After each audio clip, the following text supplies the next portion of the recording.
எங்கள் அன்றாட உணவை இன்று எங்களுக்கு தாரும். எங்களுக்கு எதிராக குற்றம் செய்வோரை நாங்கள் மன்னிப்பது போல எங்கள் குற்றங்களை மன்னியும். எங்களை சோதனைக்கு உட்படுத்தாதையும் தீமையிலிருந்து எங்களை விடுவித்தருளும். ஆமேன். அருள் நிறைந்த மரியே வாழ்க, ஆண்டவர் உம்முடனே, பெண்களுக்குள் ஆசீர்வதிக்க பெற்றவர் நீரே. உம்முடைய திருவயிற்றின் கனியமான இயேசுவும் ஆசீர்வதிக்க பெற்றவரே. புனித மரியே, இறைவனின் தாயே, பாவிகளாய் இருக்கிற எங்களுக்காக இப்பொழுதும் நீங்கள் இறப்பின் வேலையிலும் வேடிக்கொண்டு பர்னதத், பிச்சை முத்து, சவரியம்மாள், வேதமுத்து, மரியம்மாள், வேளாங்கண்ணி, ரெஜினா, அந்தோனிதாஸ், பெரிய நாயகம், மரிய சூசை, அருள்தாஸ், அமனோற்பவநாதன், சவரியப்பன், ஞான பிரகாசம், லூர்துசாமி.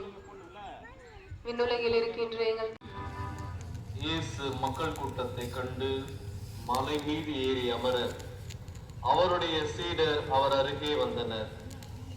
அவர் திருவாய் மலர்ந்து கற்பித்தவை. ஏழையரின் உள்ளத்தோர் பேறு பெற்றோர், ஏனெனில் விண்ணரசு அவர்களுக்கு உரியது. துயருவோர் பேறு பெற்றோர், ஏனெனில் அவர்கள் ஆறுதல் பெறுவர். கனிவுடையோர் பேறு பெற்றோர், ஏனெனில் அவர்கள் நாட்டை உரிமை சொத்தாக்கிக் கொள்வர். நீதியை நிலைநாட்டும் வேட்கை கொண்டோர் பேறு பெற்றோர், ஏனெனில் அவர்கள் நிறைவு பெறுவர். இரக்கமுடையோர் பேறு பெற்றோர், ஏனெனில் அவர்கள் இரக்கம் பெறுவர். தூய்மையான உள்ளத்தோர் பேறு பெற்றோர், ஏனெனில் அவர்கள் கடவுளை காண்பர். அமைதியை ஏற்படுத்துவோர் பேறு பெற்றோர், ஏனெனில் அவர்கள் கடவுளின் மக்கள் என அழைக்கப்படுவர். நீதியின் பொருட்டு துன்புறுத்தப்படுவோர் பேறு பெற்றோர், ஏனெனில் விண்ணரசு அவர்களுக்கு உரியது. என் பொருட்டு மக்கள் உங்களை இகழ்ந்து துன்புறுத்தி உங்களை பற்றி இல்லாதவை பொல்லாதவை எல்லாம் சொல்லும்போது நீங்கள் பேறு பெற்றவர்களே. மகிழ்ந்து பேருவகை கொள்ளுங்கள், ஏனெனில் விண்ணுலகில் உங்களுக்கு கிடைக்கும் கைமாறு மிகுதியாகும். ஆண்டவரின் அருள் வாக்கு.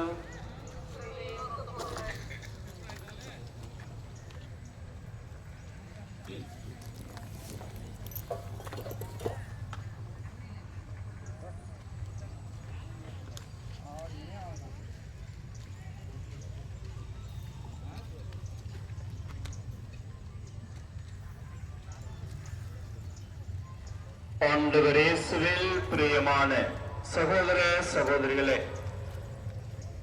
ஒவ்வொரு கல்லறை திருநாள் வருகிற பொழுது இப்படி ஒரு சிந்தனை வரும். மாசத்துக்கு ஒரு கல்லறை திருநாவை நாம கொண்டாடலாமே அப்படின்னு சொல்லி. ஏன் அப்படின்னு பார்த்தீங்கன்னா பாருங்க, எவ்வளவு கூட்டம். நாம திருப்பதிக்கு வாங்க வாங்க என்று ஆண்டு முழுவதும் கூப்பிடுவோம், திருவிழாவுக்கு வாங்கன்னு கூப்பிடுவோம், அப்படியே வரமாட்டோம். ஆனா நம்ம கடைசியா வந்து சேர போற இடம் அப்படின்ன உடனே எல்லாரும் அந்த இடத்துல நின்றுட்டு இருக்கிறோம் கல்லறையில. அப்ப இந்த கல்லறைகிட்ட என்ன ஆட்டம் போட்ட, கடைசியில இந்த இடத்துல ஒண்ணுமே இல்லாம வந்து நிக்கிறியே அப்படின்னு சொல்லி பேசிட்டு இருப்பாங்க. அதே மாதிரி நாம அங்க நின்றுட்டு என்னெல்லாம் ஆட்டம் போட்ட அத்தியா அப்படி என்று நினைப்பதை விட்டு விட்டு எவ்வளவோ ஆட்டம் போட்ட, நீயே இங்க வந்து உட்கார்ந்து இருக்கிற, எனக்கு கல்லறை கிடைக்குமான்னு கூட தெரியல, காலம் போற நிலையிலோ அல்லது நரகத்திலே இருந்தாலும் அவர்கள் புலம்பிக் கொண்டே இருப்பார்கள். நரகத்திற்கு சென்று விட்டால் அவர்களுக்கு வேறு வழியே இல்லை. ஆனால் உத்தரிக்கிற ஸ்தலத்துல இருப்பவர்களுக்கு வாய்ப்பு இருக்கிறது.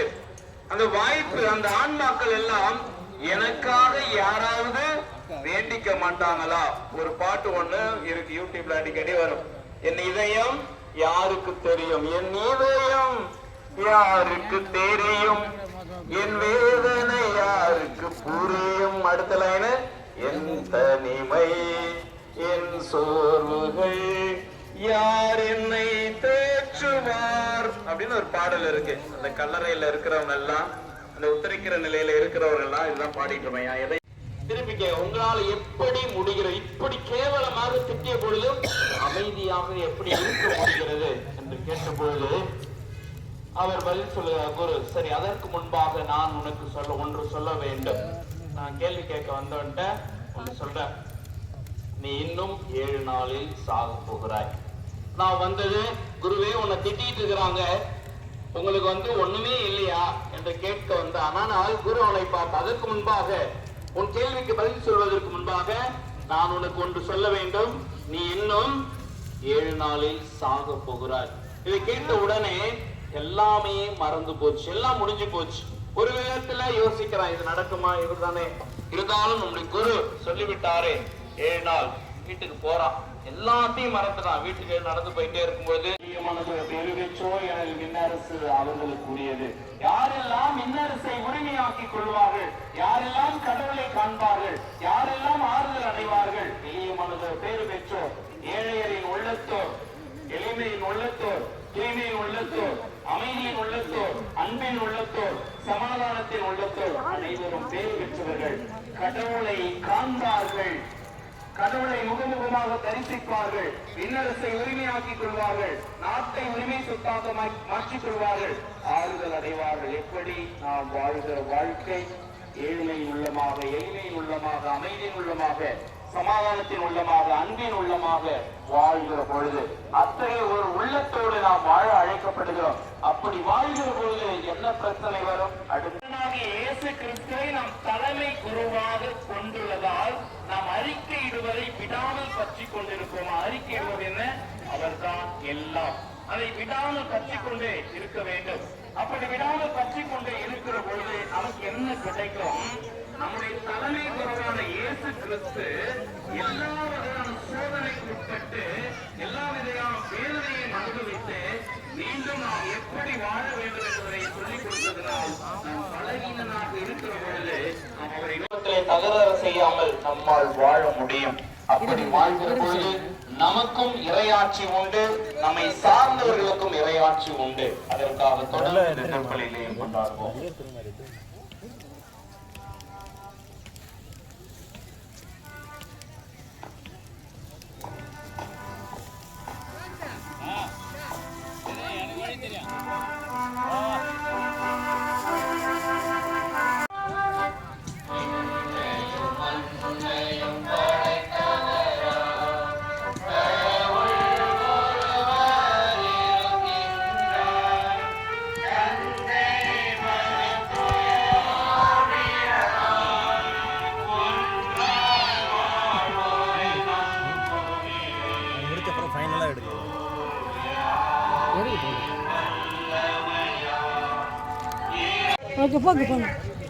திருத்தந்தை, ஆயர்கள், குருக்கள், கன்னியர்கள், துறவரத்தார் அனைவரையும் இறைவாய் ஆசீர்வதித்து அவர்கள் வழியாக இவ்வுலகில் இறையரசை கட்டி எழுப்ப தேவையான ஞானத்தையும் உடல் ஆரோக்கியத்தையும் தந்துவிட வேண்டும் என்று இறைவா உம்மை மன்றாடுகின்றோம்.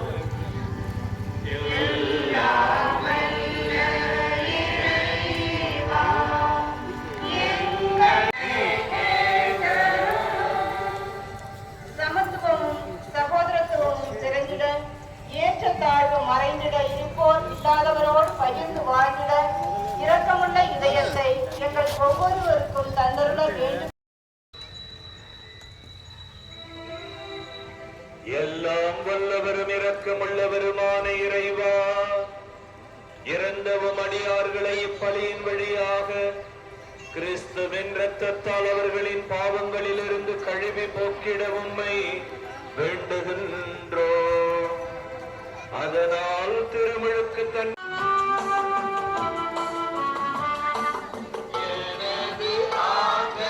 ஆசை கனவு வேண்டுகிறான்.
மாதிரியான ஒரு கம்பாரிசன் பண்ணுகின்றோம். உத்திரிக்கிற நிலையில் இருக்கக்கூடிய அந்த ஆத்மாக்களுக்காக நாம் ஜெபிக்க, சிறப்பான விதத்தில் ஜெபிக்க இந்த நாள் நமக்கு அழைப்பு விடுக்கின்றது. ஒரு விஷயம் நம்ம புரிஞ்சுக்கிறோம், இந்த உத்திரிக்க நிலையை ஆத்மாக்கள் எப்படி அடைகிறாருன்னு சொன்னா, உயிரோடு ஒரு மனிதர் வாழ்கின்ற பொழுது செய்யக்கூடிய அற்ப பாவங்கள், சின்ன சின்ன பாவங்கள். அருள் நிறைந்த மரியே வாழ்க, ஆண்டவர் உம்முடனே, பெண்களுக்குள் ஆசி பெற்றவர் நீரே, உடைய திருவயிற்றின் கனியாகி இயேசுவும் ஆசி பெற்றவரை. புனித மரியே, இறைவனின் தாயே, பாவிகளா இருக்கிற எங்களுக்காக எப்பொழுதும் எங்கள் இறப்பின் வேளையிலும் வேண்டிக் கொள்ளும். ஆமென். தந்தைக்கும் மகனுக்கும் தூயாவிக்கும் ஆட்சி உண்டாவதாக, போல இப்பொழுதும் எப்பொழுதும் என்றென்றும் இருப்பதாக. ஆமென். KN ஜோசப், ஞானபூமேரி, பாத்திமா மேரி, அற்புதராஜ், வின்சென்ட், தங்கராசு ஆசிரியர், பொன்னோரு கியம், சௌரியம்மாள், பிரான்சிஸ்,